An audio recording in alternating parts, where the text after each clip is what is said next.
नमस्कार, बहुत बहुत स्वागत आपका आनंद टीवी पर। मैं हूं आपके साथ पारुल। आज बात करेंगे युवा कार्ड होगा कामयाब।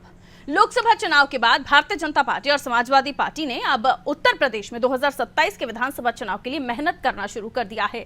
भाजपा को अपने गिरते प्रदर्शन की चिंता है तो सपा कांग्रेस के समक्ष 2024 का प्रदर्शन बरकरार रखने की चुनौती। 2027 के चुनाव में अधिक से अधिक युवाओं का साथ पाने के लिए सपा ने अपनी सभी यूथ विंग को मैदान में उतार दिया है। 9 अगस्त को अगस्त क्रांति के दिन से प्रारंभ यूथ विंग का यह अभियान 1 महीने तक चलेगा। यूथ विंग के सभी कैडर के कार्यकर्ता छात्रों नौजवानों को जोड़ेंगे। इस कार्यक्रम की जिम्मेदारी समाजवादी पार्टी, युवजन सभा, लोहिया वाहिनी, मुलायम यादव यूथ ब्रिगेड जैसे संगठनों के अध्यक्षों के साथ अलग अलग जिले के पदाधिकारियों को दी गई है। 31 अगस्त तक ये सदस्यता अभियान चलाया जाएगा। 1 सितंबर से पीडीए पौधारोपण का कार्यक्रम होगा। 3 सितंबर से शिक्षण संस्थानों में शिविर लगाकर छात्रों से संपर्क किया जाएगा। 4 सितंबर को सुझाव अभियान में संकल्प पत्र भरवाया जाएगा और 5 सितंबर को छात्र छात्राओं की समस्याओं की सुनवाई होगी। यही नहीं रुके, 7 सितंबर की जो तैयारी है उसके मुताबिक राजनीति में युवाओं की भूमिका पर चर्चा की जाएगी। वहीं 10 सितंबर को मेधावी छात्र छात्राओं का सम्मान किया जाएगा। अभियान के दौरान समाजवादी पार्टी की यूथ विंग पेपर लीक, समान कोर्स, फीस वृद्धि, रोजगार आरक्षण, विश्वविद्यालय महाविद्यालय में नियुक्तियों में भ्रष्टाचार, डिजिटल डिवाइडर रोस्टर प्रणाली जैसे मुद्दों को भी युवाओं के बीच उठाने वाली है।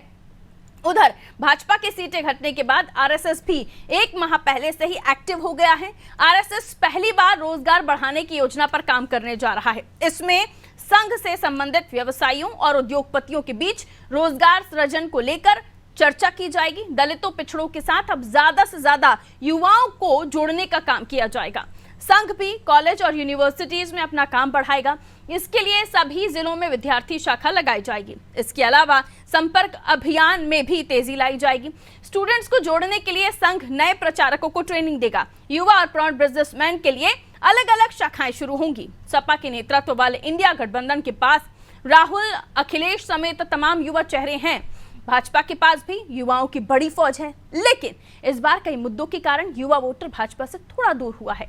तो युवाओं का रुख कैसा रहेगा और फायदा किसे कितना होगा, आज इसी पर हम चर्चा करने वाले हैं। मेहमानों से आपकी मुलाकात होगी, लेकिन कुछ पॉलिटिकल प्रतिक्रिया वो सुन लीजिए। इस लोकसभा चुनाव में भी इंडिया गठबंधन को युवाओं ने काफी मदद की है, सहयोग किया है, क्योंकि भारतीय जनता पार्टी युवाओं को लगातार धोखा दे रही है। 2 करोड़ रोजगार प्रतिवर्ष देने की बात थी।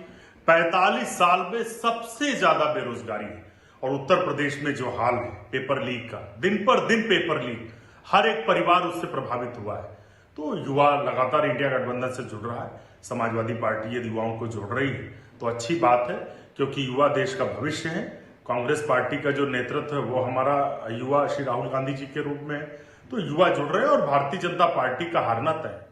जब आप एक पेपर नहीं करा पाए, 18 पेपर लीक हुए, नौकरी नहीं दे पाए, झूठे आंकड़े पेश किए, तो युवा ही सबसे ज़्यादा परेशान है। और उस युवा की आवाज़ अखिलेश यादव साहब आज से नहीं, बहुत पहले से समाजवादी पार्टी नेताजी के समय से हम युवाओं की आवाज़ उठाते रहे। उनको उनकी नौकरियों का प्रबंधन करने की बात समाजवादी पार्टी ने की है। हम सत्ता में आएंगे, हम प्रदेश की सत्ता में आए या केंद्र की सत्ता में आए, हम पेपर लीक को ख़त्म कराएंगे। ऐसे कानून बनाएंगे कि पेपर लीक ना हो। तो देखिए, समाजवादी पार्टी कभी जात पर केंद्रित होती है, कभी युवाओं पर केंद्रित होती है, कभी किसी पर केंद्रित होती है, लेकिन जनता के बीच का भरोसा समाजवादी पार्टी ने खो दिया है। उन्होंने अपने शासनकाल में अपने रहते हुए ना तो गुंडागर्दी पर रोक लगाई, ना तो किसी के लिए कोई काम किया। जाति और धर्म के आधार पर उन्होंने काम किया, लोगों को बांटने का काम किया, और ये सारी बातें लोगों के जहन से अब तक नहीं उतरी है। अगर समाजवादी पार्टी ने अपने शासनकाल में सबके लिए काम किया होता, जिस प्रकार से माननीय मोदी जी, माननीय योगी जी लगातार काम कर रहे हैं, जिस प्रकार से गुंडों के खिलाफ कार्रवाई हो रही है, अगर इस तरीके से काम समाजवादी पार्टी ने किया होता तो शायद जनता ने उनको इस तरीके से नहीं हटाया होता। लेकिन जब जब समाजवादी पार्टी आती है, गुंडागर्दी बढ़ जाती है, मारपीट बढ़ जाती है, रेप की घटनाएँ बढ़ती हैं, अपहरण की घटनाएँ बढ़ती हैं।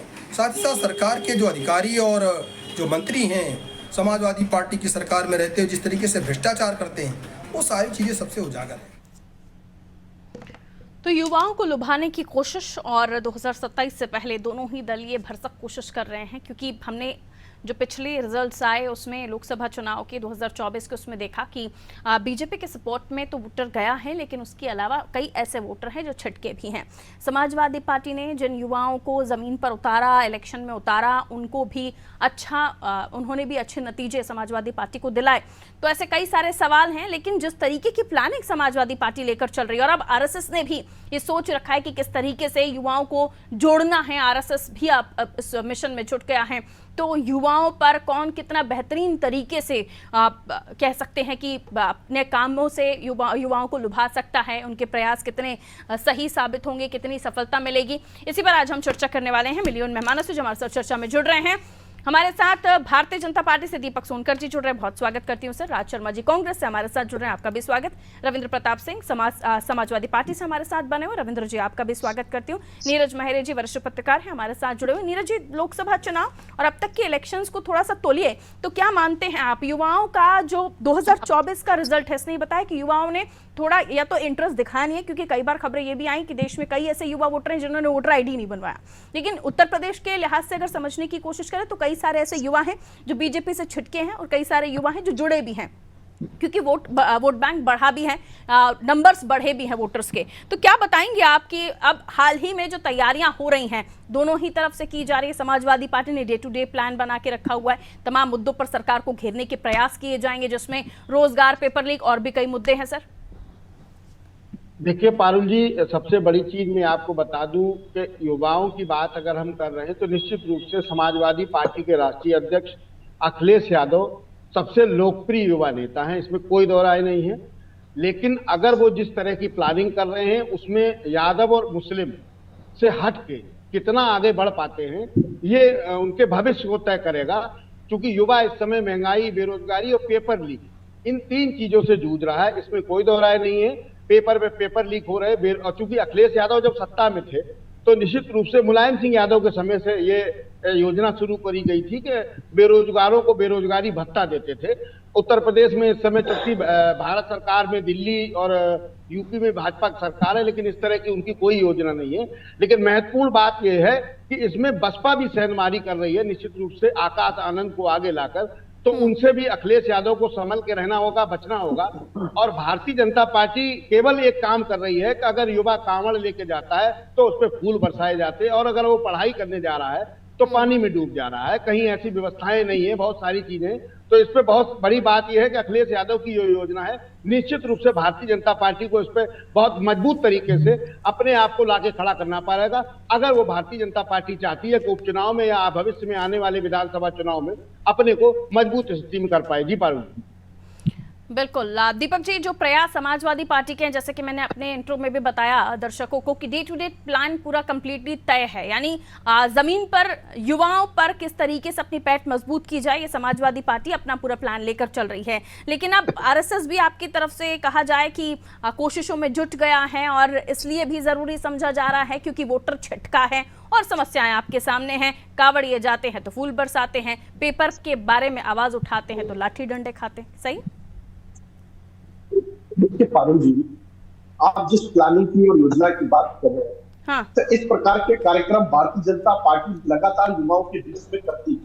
चाहे वो युवाओं को प्रोत्साहित करने के लिए प्रतिभा सम्मान समारोह रहा हो, चाहे युवा महोत्सव रहा हो, चाहे स्वामी विवेकानंद जी के जयंती के उत्सव में बड़े कार्यक्रम रहे, और लगातार जिस तरीके की बात आपने कही, देखिए जो रोजगार की बात कहते हैं उनसे यह सवाल करना चाहिए कि 2012 से 17 तक समाजवादी पार्टी की सरकार में कितने युवाओं को रोजगार मिला। और आज का युवा ये सवाल करता है कि जब भर्तियां निकलती थी तो भर्तियों की नियुक्तियां कहां से होती थी? अखिलेश यादव जी की आवाज से, शिवपाल यादव जी की आवाज से, ऐसे रामगोपाल यादव जी की आवाज से। आज का युवा इस बात से संतुष्ट है कि निश्चित तौर पर जिसका अधिकार है, जो उसके लिए जॉब के लिए काबिलियत रखता है, आज उसका अधिकार उसको मिलता है। बहुत सारी भर्तियों के घोटाले भी हमने देखे, किस तरीके से भर्तियों के नाम पर लोग पैसा उठा करके जनता को लुभाने का काम करते थे। ये सारी चीजों को खत्म करने का काम किया, और आज इस तरीके से युवा भी, बहुत सारा युवा जो आज स्टार्टअप व्यापार के माध्यम से अपने उद्योग को खड़ा करने में कामयाब हुआ। मैं बहुत छोटा सा उदाहरण के साथ में अपनी बात को आगे बढ़ाऊंगा। एक मेरे ही दोस्त है, उन्होंने जिस तरीके से आज पानी का प्लांट लगा करके उत्तराखंड के अंदर, उत्तर प्रदेश के अंदर एक बड़ा व्यापार खड़ा किया है, और उनकी उम्र केवल 30 से 22 वर्ष। और इस तरीके के बहुत सारे मुद्रा योजना के माध्यम से और अन्य प्रकार के ऐसी योजनाओं के माध्यम से आज युवा अपने व्यापार को खड़ा करने में कामयाब हो रहा है। और भारतीय जनता पार्टी हमने ये देखा है, थोड़ा सा जब उदाहरणों की बात हो रही है तो थोड़ा सा एक फ्लैश स्टोरी जो हम सभी के साथ हुई है, हम सभी ने देखी है कि स्कूल्स में हमें हमेशा पूछा जाता था क्या बनना चाहते हो, क्या बनना चाहते हो। तो हर एक युवा स्कूलिंग टाइम से अपना ड्रीम लेकर चलता है, और जो पढ़ाई कर रहे हैं उन्हें वाटर प्लांट नहीं लगाना, जो पढ़ाई कर रहे हैं पेपर देना चाहते हैं, ईमानदारी से निष्पक्ष रिजल्ट चाहते हैं, वो ना प्लांट लगाना चाहते हैं ना वो कोई और बिजनेस करना चाहते हैं, उन्हें नौकरी चाहिए। और वो जिस तरीके का प्रदर्शन कर रहे हैं वो आप पर भारी पड़ा है 2024 में, ये आप क्यों नहीं स्वीकार करते? देखिए पारुल जी, मैं इस बात को अस्वीकार बिल्कुल नहीं करता कि कहीं ना कहीं जिस वजह से कोई पेपर लीक हुआ है उस पेपर को दोबारा कराने का काम भी सरकार ने किया और पूरी ईमानदारी और पूरी जिम्मेदारी के साथ किया है, और जो लोग इसमें दोषी थे उस पर कार्रवाई करने का काम किया है। मैं तो ये बात भी आपको कह रहा हूं कि जब वहां पेपर होते ही नहीं थे, जहां लोगों की नियुक्तियां, सर इसीलिए तो उन्हें चलता किया था और आपको चुना था, और अब तक आपको 2 बार से सपोर्ट कर रहे हैं वोटर्स। मैं इसीलिए उनको वोट नहीं किया था, आपको वोट किया था, सरकार आपकी चुनी गई थी, इसीलिए तो ना। और अगर वही नतीजे जनता को तब भी मिल रहे हैं तो फिर तो गलत है सर, फिर उनके मत का क्या मतलब? देखिए, जनता के लिए और युवाओं के लिए जिस प्रकार से सबसे पहली प्राथमिकता ये है कि जो भी भर्ती हो वो पूरी ईमानदारी से हो और जिसका जो अधिकार है उसको मिलना चाहिए, ना कि घोटाले के आधार पर चलती है, ना कि लोगों के आवाज से उनकी नौकरियां लगती रहे, ना कि केवल भ्रष्टाचार के साथ उनकी नौकरियां लगती रहे। ठीक है, आ रही हूँ अभी। रविंद्र जी हमारे साथ जुड़े हुए हैं। रविंद्र जी, आपको लगता है युवा नाराज है, और युवा नाराज है तो क्या उत्तर प्रदेश में ही नाराज है, बाकी जगहों पर क्यों बीजेपी को इस तरह की मुक्की खानी नहीं पड़ी जिस तरह से उत्तर प्रदेश में प्रदर्शन आया, और इसलिए भी आपको ये लग रहा है कि युवाओं का सपोर्ट हम ले लेंगे तो और बेहतर नतीजे उत्तर प्रदेश में आने वाले समय पर आ सकते हैं? पारुल जी, मैं ईसीआई के एक आंकड़े से आपको बताता हूं कि युवा नाराज है। मूल मुद्दे हैं बेरोजगारी, पेपर लीक, आरक्षण, शिक्षा की दुर्दशा, पुलिसिया उत्पीड़न, भ्रष्टाचार, संविदा की नौकरियां। युवा इतने नाराज थे कि जो अभी लोकसभा का इलेक्शन गया है इसमें 18 से 19 साल के लगभग 4.9 करोड़ वोटर थे राष्ट्रीय स्तर, लेकिन जिन्होंने रजिस्ट्रेशन कराया वो 1.8 करोड़ ने रजिस्ट्रेशन कराया, मतलब 40% ने कराया, 60% ने रजिस्ट्रेशन नहीं कराया, मतलब उनको कोई इंटरेस्ट नहीं चुनाव से, जो देश के भविष्य हैं। तो अगर इन लोगों ने बहुत अच्छा काम किया होता उन युवाओं के लिए तो वो दौड़ दौड़ के रजिस्ट्रेशन कराते अपना। ईसीआई का यही आंकड़ा बता देता है कि उनको कोई इंटरेस्ट नहीं, लेकिन जब यही चीज उत्तर प्रदेश में लेके आते हैं तो राष्ट्रीय स्तर में 40% लोगों ने कराया था, लेकिन उत्तर प्रदेश से मात्र 23% युवाओं ने रजिस्ट्रेशन कराया था। ये आंकड़ा ही बता देता है कि उत्तर प्रदेश को जो युवा वोटर हैं, जो फर्स्ट टाइम वोटर्स थे, वो नाराज थे, गए नहीं रजिस्ट्रेशन कराने के। वो मतलब आपके भी वोटर नहीं थे? नहीं, सरकार से नाराजगी होती है, विपक्ष से क्या नाराजगी होगी? अगर अपना रजिस्ट्रेशन कराते या वोटर आईडी बनवाते तो वोट आपको भी करने आ सकते थे ना? हाँ, निश्चित करने आ सकते थे, लेकिन जो विकल्प ही नहीं मिल रहा, आपसे भी हाथ धोए बैठे हैं, उनसे भी हाथ धोए बैठे हैं। नहीं, जब भी नाराजगी होती है सत्ता से होती है। हम लोग सत्ता में से किसी कारण से युवा नाराज हुए तो युवा हमारी तरफ नहीं आए, लेकिन जब उत्तर प्रदेश में केवल 27% ही युवा रजिस्ट्रेशन कराते हैं तो जाहिर सी बात है कि वो नाराज हैं सरकार की कार्य पद्धतियों से, जो सामाजिक और राजनीतिक परिस्थितियां हैं उससे भी नाराज हैं। और सभी देख रहे हैं करीब 70,000, जिसको 68,000 युवाओं शिक्षकों की भर्ती थी, उसमें से 6,800 लोग बैठे हैं 3 साल से धरने पे। जी क्या किया उत्तर प्रदेश सरकार ने? फिर हमने जो बनाया था डायल 100 112 कर दिया इन्होंने। वहां के युवाओं को इन लोगों ने पकड़ के पीटा, कहा 12 घंटे काम करना पड़ेगा। ठीक है, और जब किया तो उनके खिलाफ FIR कर दिया इन्होंने। ठीक। राज शर्मा, जो रूटीन शेयर हुआ है समाजवादी पार्टी का, जिसमें वो अलग अलग डे बाय डे अलग अलग प्लान्स लेकर चल रहे हैं, उसमें इंडिया ब्लॉक से अगर आप उत्तर प्रदेश में उनके साथ जुड़े हुए हैं तो आपकी तरफ से कोई ऐसा प्लान उनके साथ जोड़कर नहीं साझा किया गया है, तो ये मिशन सिर्फ समाजवादी पार्टी का है? नहीं, ये आपसे किसने कह दिया कि मिलकर साझा नहीं कर रहे? ये मुझे नहीं पता आपके सोर्स ऑफ इनकम कौन होगा। सोर्स ऑफ इनकम नहीं सर, सोर्स को नहीं बोलिए, information, sorry, source of information. हाँ ठीक है, इनकम बढ़ रही है इनकम से। हाँ ठीक है, वो तो चलो बढ़ जा, ठीक है, वो स्लिप हो जाता है। हाँ, स्लिप ऑफ टंग, ठीक है। आप हाँ ठीक है, कोई बात नहीं। हो जाता है, जब प्रधानमंत्री जी का हो सकता है, मैं तो अंदर नहीं, सा कार्य करता मैं हूँ। बता रही हूँ कि करेक्ट कर लीजिए, वरना जबरदस्ती मैं फंस जाऊंगी ना। हाँ, ठीक है। सोर्स ऑफ इंफॉर्मेशन मेरा था। अब मैं एक बात बताता हूँ, हम सब एक है, और समाजवादी पार्टी हो या कोई भी, हमारे जितने भी गठबंधन है, सब हम लोग एक हैं। हमारे बड़े जितने सीनियर नेता हैं, हम वो लोग सब लोग बैठ के बात करते हैं, मकसद सिर्फ एक है। ये लोग चिल्लाते हैं कि इनका मकसद इंडिया गठबंधन का भारतीय जनता पार्टी को हराना है, कतई नहीं। हमारा तो मकसद है देश के युवाओं की, आने वाले नौनियाओं की, जो नौनिहाल है हमारे, उनकी जिंदगी को बचाना। हमारा मकसद क्या है? बीजेपी कुछ नहीं है। बीजेपी को देश की जनता समझ गई भाई। अभी सोनकर साहब बहुत बड़ी बात कह रहे थे कि पहले समाजवादी पार्टी में कौन बांटता था। अरे भाई, आपने इल्जाम लगाया, अगर उससे सच भी मान लो, अरे किसी को तो नौकरी मिलती थी। आप बताओ, ना तो आप अपने के हो, ना पराये के हो, किसके हो आप बताओ? जो आपका कार्यकर्ता या पराया कार्यकर्ता, मान रहे हैं ना कि उस वक्त यादव राज चलता था। नहीं, यादव नहीं। अच्छा, कितने यादव हुए थे? आप ही तो बोल रहे हैं सर। कितने?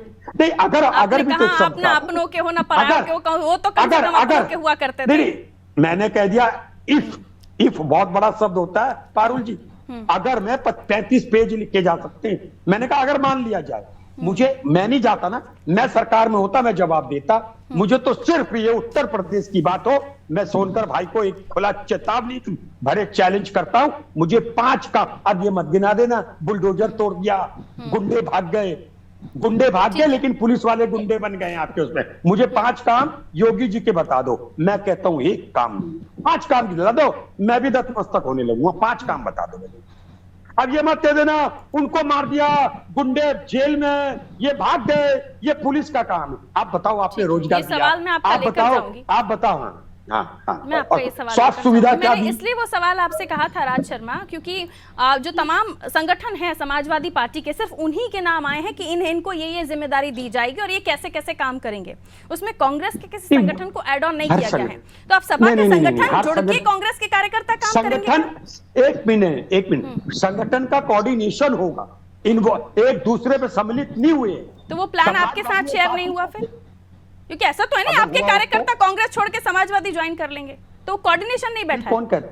अच्छा, जो भी कह ले वो तो एक अलग बात है, बीजेपी कुछ भी कह सकती है, लेकिन एक और बात बता दूं, हमारे गठबंधन में नेताओं की कमी नहीं है, और भारतीय जनता पार्टी के पास नेता है ही नहीं। अच्छा बताइए, कहां है नेता? लो, यूपी में ये मैं 15 नेता गिनाए पड़े, उसमें 12 कांग्रेस से ले गई, धमका के कैसे भी। बता दें आप इनके यंग लीडर्स, यंग पॉलिटिशियंस को आगे कर भी सपा ये लड़ाई लड़ रही है। ठीक है राज शर्मा, आप ही का सवाल आगे बढ़ाते हुए, आपके अंदर हिम्मत नहीं है सोनकर साहब कि आप कह दो मैं हूं। लो, अब बताओ, आप बोलो। हमारे यहाँ तो देश के प्रधानमंत्री नरेंद्र मोदी जी से लेकर के अमित शाह जी से आजकल कहाँ है? अरे आजकल कहाँ है? क्या सरकार चला रहे हो? के बीच में, जनता के बीच में देश का तख्ता पलट हो गया। योजना के लिए है, आपको इंफॉर्मेशन नहीं है, आप क्या चलाओगे देश को? अरे तख्ता पलट हो गया पड़ोस में, आपके विदेश मंत्री को पता ही नहीं चला, विदेश मंत्री को पता ही नहीं चलता, और आप बता रहे क्या बताओगे? बांग्लादेश को लेकर नहीं है, थोड़ा सा रुको राज शर्मा, सवाल हम अपने डिबेट के इर्द गिर्द ही रखें तो बेहतर होगा। ठीक है, अरे खत्म हो गया आप लोग। अरे सोनकर भाई, थोड़ा रिलैक्स करो, दीपक सोनकर जी, जिंदगी भर आराम करना। मोगेरी लाल के हसीन सपने अच्छे होते हैं। दीपक सोनकर जी, एक सेकंड, विषय पर रहिए, फ्रस्ट्रेटेड पार्टी का, फ्रस्ट्रेटेड पार्टी कुछ भी दोनों की ऑडियो डाउन कीजिए। तो डिबेट में पता लग रहा है, जब आपको रुकने के लिए बोला जा रहा है अगर तो आप रुकना होगा। दोनों के चेहरों का नीरज सर आपके पास आ रही हूँ, दोनों की ऑडियो डाउन हो जाएगा। सोनकर भाई, ये तो पता लग रहा है भाई तू मैं आप, वाली ये डिबेट तो से आपको बचिए पता है ना कि नहीं कोई तू मैं नहीं है। सोनकर बोले तो बीजेपी, ठीक, ज्वालामुखी फूट रहा है, ठीक है, वो कहाँ है? अमर अकबर एंटोनी एक कह देता है, विषय पर रहिए, विषय पर रहिए। नीरज सर को इन कर रही हूँ, रुकिए। नीरज सर, जो मैंने बात कही कि एक तरफ आरएसएस को, क्योंकि जग जाहिर है आरएसएस बीजेपी से जुड़ा हुआ है, और आरएसएस को जब बिजनेसमैन को जोड़ना पड़ रहा है, युवा बिजनेसमैन को जोड़ना पड़ रहा है, ये अपने मिशन के साथ साथ उन जगहों पर जा रहे हैं जिस तरीके से छात्रों को जोड़ा जा सके। हालांकि पहले से भी प्रोसेस है, लेकिन स्पेशली अब इस पर जोर दिया जा रहा है। और दूसरी तरफ समाजवादी पार्टी, जो एक इसमें पॉइंट ये भी जोड़ा गया कि कई ऐसे बातें जो अलग अलग संगठनों को दी गई, अलग अलग काम, लेकिन उसमें कांग्रेस का जिक्र नहीं हो रहा सर। 2024 की लड़ाई क्या यहाँ पर फिर टूटेगी सपा और कांग्रेस, क्या लगता है आपको? देखिए, जो पारुल जी आपने कहा संघ और बीजेपी और संघ प्रयास कर रहा है, तो संघ ये बीजेपी के लिए प्रयास नहीं कर रहा है, ये चीज हम आपको बता दें। संघ अपने वजूद को भी बचाने का प्रयास कर रहा है, क्योंकि संघ ये जानता है कि अगर भारतीय जनता पार्टी सत्ता में नहीं होगी, भारतीय जनता पार्टी कहीं नहीं होगी, तो हम भी कहीं नहीं रहेंगे। सबसे बड़ी बात जो आपने कही, तो उसमें निश्चित रूप से अभी तक कांग्रेस ने कोई हस्तक्षेप नहीं किया है, और अखिलेश यादव का ये अपना प्रोग्राम है, समाजवादी पार्टी का अपना प्रोग्राम है, उसमें अभी तक कांग्रेस के किसी ना तो बड़े लीडर की तरफ से कोई ये बयान आया है, ना ही अखिलेश यादव ने या समाजवादी पार्टी ने ये कहा कि हम दोनों लोग संयुक्त रूप से इस कार्यक्रम को कर रहे हैं। लेकिन निश्चित रूप से उत्तर प्रदेश की दुखती नब्ज युवा को पकड़कर समाजवादी पार्टी एक अच्छा काम करने जा रही है। निश्चित रूप से इससे उनको बड़ी सफलता मिल सकती है। पारुल, देखिए, संगठन के मजबूती की बात आती है तो ये कहा जाता है कि बीजेपी, एक छोटा सा कमेंट लूंगी रविंद्र जी, और संगठन की मजबूती के साथ ये भी कहा जाता है कि जो आपके प्रयास है उनको नीचे तक पहुंचाने के लिए आपका संगठन ही काम करता है। आपको कितनी श्योरिटी है कि इन तमाम प्रयासों के बाद जो युवा वोटर है आपके साथ जुड़ जाएगा, या फिर बीजेपी जिस तरीके से काम कर रही है वो जमीन पर ज्यादा काम कर जाएगा? आप कितने आश्वस्त हैं इन कामों से जो आपके संगठन करने वाले हैं आने वाले समय में? अगर समाजवादी आंदोलन देखिएगा आप आजादी के बाद से, जी जी, चाहे डॉक्टर लोहिया ने शुरू किया हो, जयप्रकाश नारायण जी रहे हों, लालू यादव जी रहे हों, सारे युवा लोग ही थे। तो जो समाजवादी पार्टी का जो बेस है वो युवा ही लोग ही हैं। आज जो समाजवादी का अस्तित्व है युवाओं से ही है, और हमारे वहाँ इस प्रकार की कोई ट्रेनिंग नहीं दी जाती है कि जो हम कहें वही सही। ये आरएसएस की ट्रेनिंग है जो शाखा के माध्यम से दी जाती है। ठीक है।